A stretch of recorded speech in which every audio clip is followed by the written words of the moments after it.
Hello, good morning everyone. Myself Ram Pachori and you are all most welcome to Pachori MLT YouTube channel.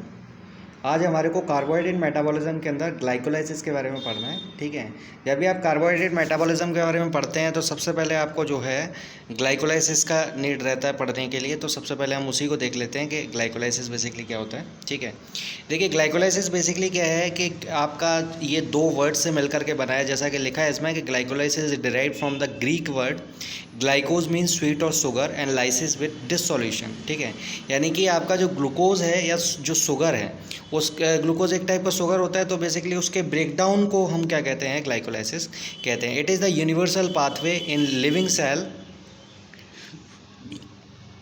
यानी कि ये क्या है, ये आपका लिविंग सेल के अंदर पाया जाने वाला एक यूनिवर्सल पाथवे है।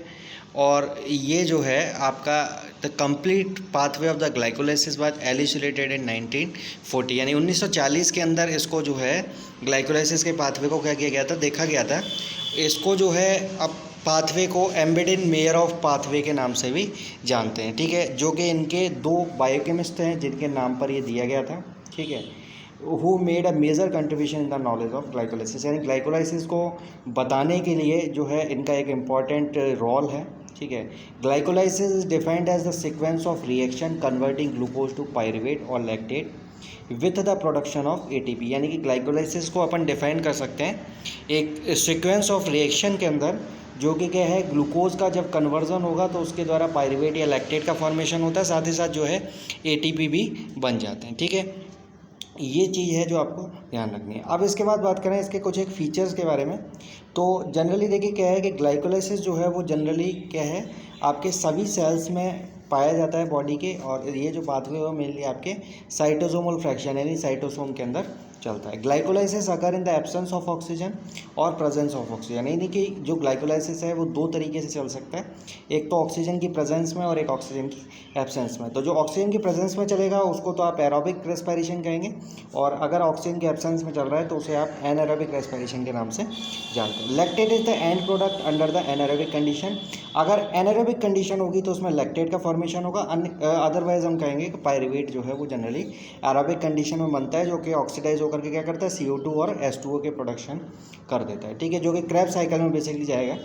ठीक है, और जिसके द्वारा CO2 और H2O बनाता है। ग्लाइकोलाइसिस जो है वो एक मेजर पाथवे है एटीपी सिंथेसिस के लिए टिश्यूज़ के अंदर, जो कि जिनके अंदर माइटोकॉन्ड्रिया नहीं पाया जाता, जैसे RBC है, कॉर्निया है, लेंस है, इनके अंदर आपको क्या है, मेनली आपको इनमें जो माइटोकॉन्ड्रिया प्रेजेंट नहीं होते, तो एनर्जी के लिए एकमात्र सोर्स जो है वो आपका क्या है, ग्लाइकोलाइसिस होता है। ठीक है, अब देख लेते हैं, देखिए इसके अंदर अदर कुछ एक चीज़, जैसे कि आपका ग्लाइकोलाइसिस जो है वो ब्रेन के अंदर बहुत एसेंशियल है, क्योंकि ये जो है ब्रेन को हमेशा एनर्जी का रिक्वायरमेंट होता है, और मेनली जो एनर्जी का रिक्वायरमेंट है उसके लिए वो क्या है, ग्लूकोज पर ही डिपेंड है। जो ग्लूकोज है वो आपके क्या है, ग्लाइकोलाइसिस करेगा। ठीक है, ग्लूकोज का मतलब ब्रेकडाउन होगा, जैसा कि लिखा है इसमें, the glycolysis in the brain has undergo glycolysis before it is oxidise to CO2 और H2O, यानी कि CO2 और H2O में ब्रेकडाउन होने से पहले क्या होगा, ग्लाइकोलाइसिस का प्रोसेस होता है। ठीक है, ग्लाइकोलाइसिस एनारोबिक कंडीशन में अगर हम रिएक्शन देखें तो इसमें अंदर ग्लूकोज होता है वो क्या करेगा,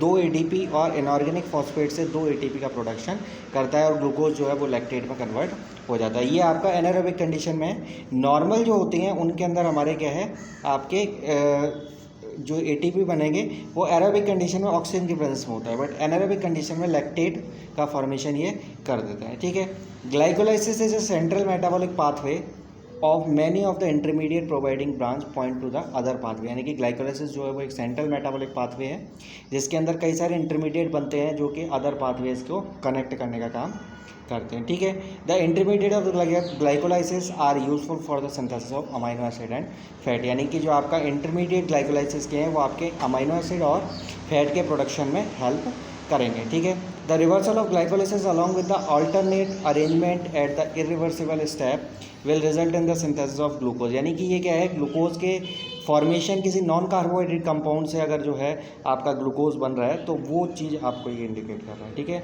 अगर हम इसके रिएक्शन की बात करें तो ये 3 स्टेप्स में मेनली ये रिएक्शन चलती है।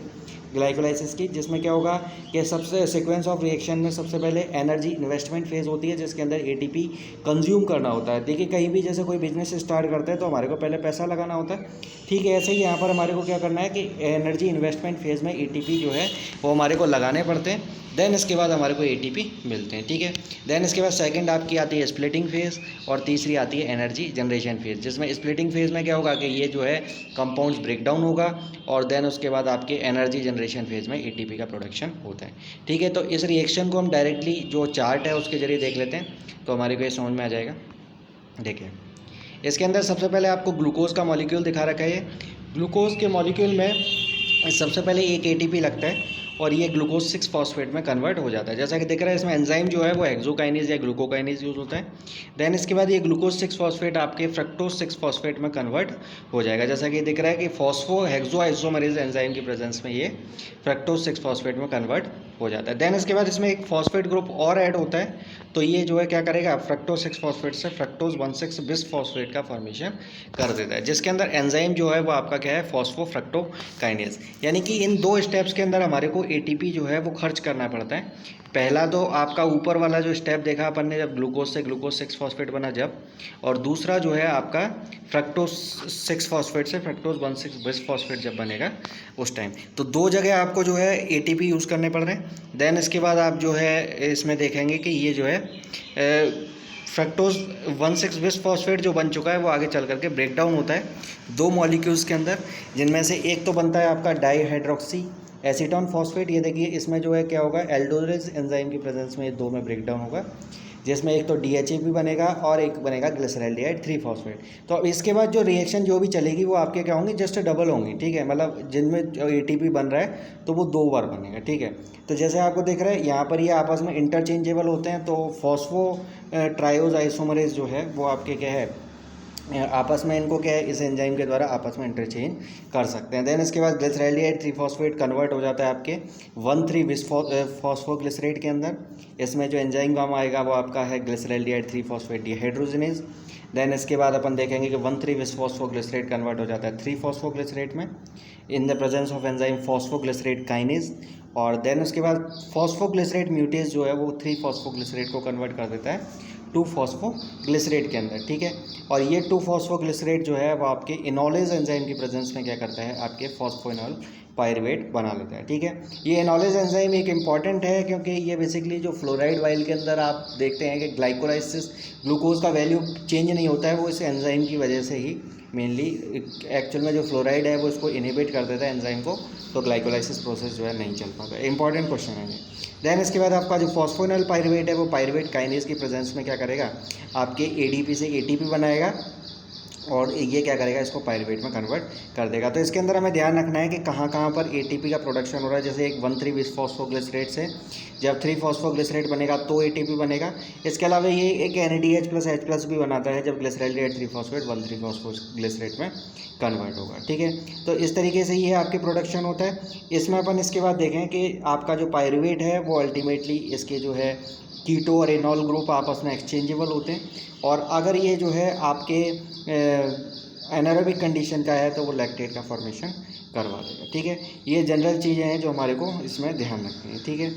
देन टेबल के थ्रू आप देख सकते हैं कि इसके अंदर जो आपका ATP प्रोडक्शन है वो आपके कौन कौन से स्टेप्स में होता है। जैसे आपके ग्लिसरॉल्डिहाइड 3 फॉस्फेट डिहाइड्रोजनेज जो है उसके अंदर आपके 6 ATP बनते हैं, एक NADH जो होता है वो आपके 3 ATP बनाता है, ठीक है। देन इसके बाद फॉस्फोग्लिसरेट काइनेज वाले स्टेप में 2 ATP बनेंगे और आपके पायरुवेट काइनेज वाले में 2 ATP बनेंगे, ठीक है। इसमें जो है आपका हेक्सोकाइनेज वाला और फॉस्फोफ्रक्टोकाइनेज यहाँ पर 2 ATP का आपको यूज़ होता है। तो अल्टीमेटली नेट जो ATP सिंथेसिस है वो आपका कितना हो रहा है, 8 हो रहा है। मतलब टोटल बने तो कितने, 10, जिनमें से 2 ATP आपके यूज़ आ चुके हैं, ठीक है। तो नेट ATP कितने बने, 8 ATP का प्रोडक्शन जो है आपको देखने को मिलेगा, ठीक है।